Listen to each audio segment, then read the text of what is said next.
So here's what we did.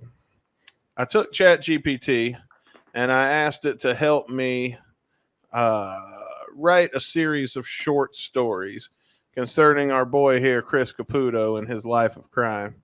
I Ooh, bet you guys didn't know that Chris Caputo here was such a connoisseur of crime. But yeah, turns out he's pretty badass. And allegedly. so, do you remember back in the day those choose your own adventure books? Yeah, I remember like Goosebumps and stuff. Had like Okay. spin-off Choose Your Own Adventures. I used to get those at my Scholastic book fair. Well, good news then. You're going to have a lot of fun with this. This is our first ever Guns and Radio choose your own adventure. And the object of this game is you want to get the highest penalty because all of the numbers that are going to be read to you are the maximum sentence of a fine that you would have to pay for committing these crimes. Okay. So I want you to choose the highest crime and get as many fines as possible throughout this game. I didn't set a goal for you to reach or anything. Just $1 million. oh, it's going to be well over Oh, $1 million if you get the highest one on each of these. You're going to have well over $1 million. Well, let's get started with our first. First off, Chris Caputo is a hardened criminal, and this is what Chris looks like as a hardened criminal. We tried, man. We're looking way into the future, man. Like we couldn't save him. Your boy Chris Caputo dedicated himself to a life of crime, and he changed, man. He just absolutely changed. So well, at least I'm not Grimace. So yeah, there you go. Yeah. Okay, so here's our first scenario.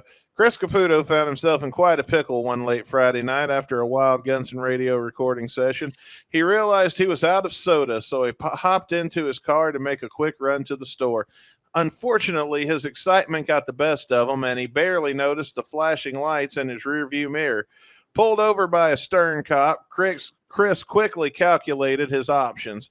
His wallet was embarrassingly light. He couldn't even scrape together enough bribe money to get out of this one.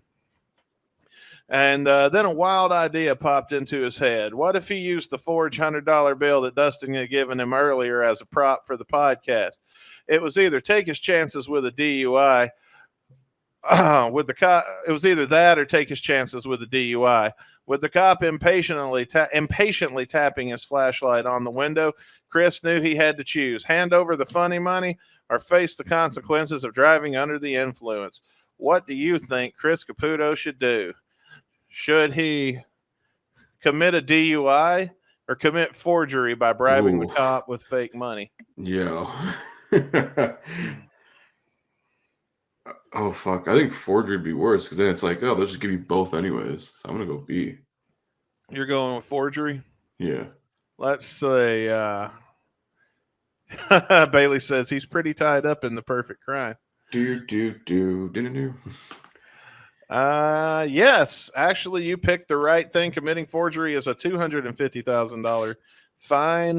DUI, only 10. So, really? Yeah, they give you the Paris Hilton treatment. Here's a night in jail. Yeah. You're off to a good start. So let's see what else happens to Chris Caputo on this one particular Friday. Now, this is just a normal Tuesday for Caputo. Let's be real. Chris Caputo found himself in quite a pickle. He's always God damn it again. I know I like pickles, but I don't like them that much. 1 minute he was just a guy enjoying his usual routine of bribing a cop or two to get out of parking tickets. And the next he's staring down a judge who knew all about his little side hustle. The judge casually mentioned that he wouldn't mind a piece of the action. The deal was simple: toss some cash his way, and Caputo's bribery streak can continue to go unnoticed. But if the judge didn't get his share, he'd be all too happy to dig up that little insider trading stunt that Chris had pulled with the GameStop stock. We all remember that. Jimmy to the mood, bro. Now Chris had a tough choice to make: either keep greasing the palms or let his stock swindling past come back to bite him. What's a guy to do? So should Chris Caputo, should he choose bribery or insider trading? I think insider trading is a lot worse, man. You see these other scam artists and billionaires do this shit, and they get fucked. Like, Okay. who was that? Bernie Madoff. Didn't he do insider trading? Now he's basically like gonna die in prison. Martha Stewart. Martha Stewart, yeah, that too. I'm gonna go insider trading. All right.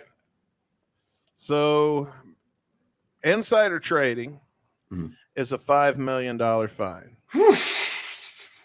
Bribery is only $250,000. So yes, you picked correctly. You got the worst crime. All right. You see, you're doing good. I told you it'd be way more than $1 million. But let's see. What else happened to Caputo on this day? It's about an hour later. Chris Caputo, the proud owner of Caputo's Clippings, the most successful lawn mowing business in town, found himself in an unexpected pickle. God damn it. Again. One hot summer day, he was approached by two very different groups. On one side, a shady-looking bunch of fellow lawn care providers who suggested they all fix their prices and dominate the market, an antitrust violation that would make the grass in the neighborhood curl up in shame. On the other side, a couple of well-dressed, mysterious figures from the local mafia who'd offered Chris a lucrative side gig laundering $1 million of their dirty money through his squeaky clean business. As Chris stood there caught between the freshly cut grass and the scent of impending legal doom, he realized he had a decision to make. Will he choose to join the lawn care cartel and become the kingpin of overpriced mowing, or dive into the dark world of money laundering where every blade of grass could spell disaster? The fate of Caputo's Clippings and Caputo's conscience is in your hands. What will he do? So should he do an antitrust violation or money laundering a sum of $1 million? Oh, fuck. This one's actually a really tough one. Ooh. But I think antitrust would be a lot worse, especially if you're like any sort of company, an LLC, or even a corporation. So I'm going to go antitrust. I'm going A. All right. Well, an antitrust violation carries a fine of $1 million maximum. Now, remember, these are all maximums. Yeah. However, the fine for money laundering is double the amount of the transaction. Oh, God. Damn, that's a trick one. Yeah. So that would have been $2 million. So, yeah. Well, see, so far, you 1 out of 3. There's only one left. So, you still got a chance to come out ahead instead of going. The worst you're going to do is 50-50. So, yeah. I like this one. Chris should have stuck to stealing cheeseburgers. Like my good old friend from the trailer park, Randy Bobandy. Oh, yeah. Yeah, I should have just donned up a cowboy hat. Leave the fucking bot out. Smoky. Yeah. He came to the Blue Note and had a cheeseburger party in Columbia, Missouri, and I almost went, but I was married at the time and didn't have the same freedom I do now. Yeah, because they do that. Like, it's whether it's the Trailer Park Boys or like the Pat Roach, like the actor who plays Randy, they do like a whole comedy tour and stuff. Oh, really? Year. I didn't know that. Yeah, because I saw the Trailer Park Boys like a few years ago. They did like a little Christmas tour. So they're going through like Canada and some U.S. dates. So they're doing a little Christmas show, and they have like some songs and stuff. We got to hear Liquor and Whores. I was like, fuck yeah. It's like, nice. Where's Axel? Everyone's like, what? That's funny, man. All right, we got one more to go. And everybody feel free to play along. Let's see what else happened on this Chris's best day ever. Chris Caputo never imagined he'd find himself in such a ridiculous predicament. I should have said pickle right there. It's not a pickle this time. Yeah. It all started when he decided to invest in a revolutionary new business, biodegradable balloon animals. The problem is his balloons are only biodegradable if they were buried deep in an Amazon rainforest. An environmental no-no. Oh, geez. Sounds like an Indian burial site. That's right.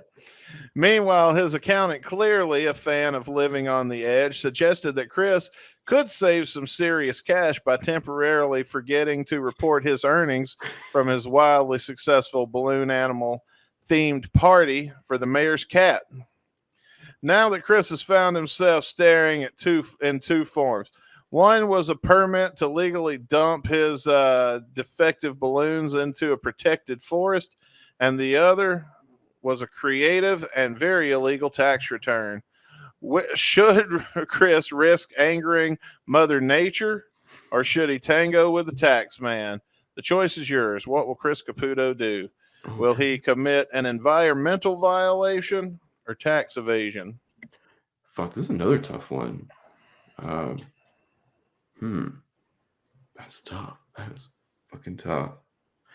If it was like 20 years ago, like before like the hoopla of like global warming and everything, I would have said B.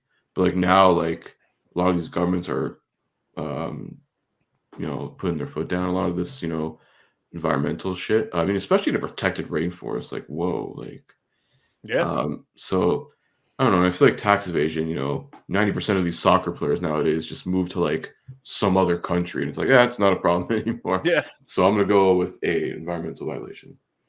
Well, I'm going to start out by telling you tax evasion carries a $250,000 fine. That's pretty steep. Mm-hmm. But environmental violation is a $100 million fine. Hey, do not fuck around, baby. Yeah. So there you go. That was our choose your own adventure game. We did something a little different today. So yeah, it's good to be bad, I guess. that's right.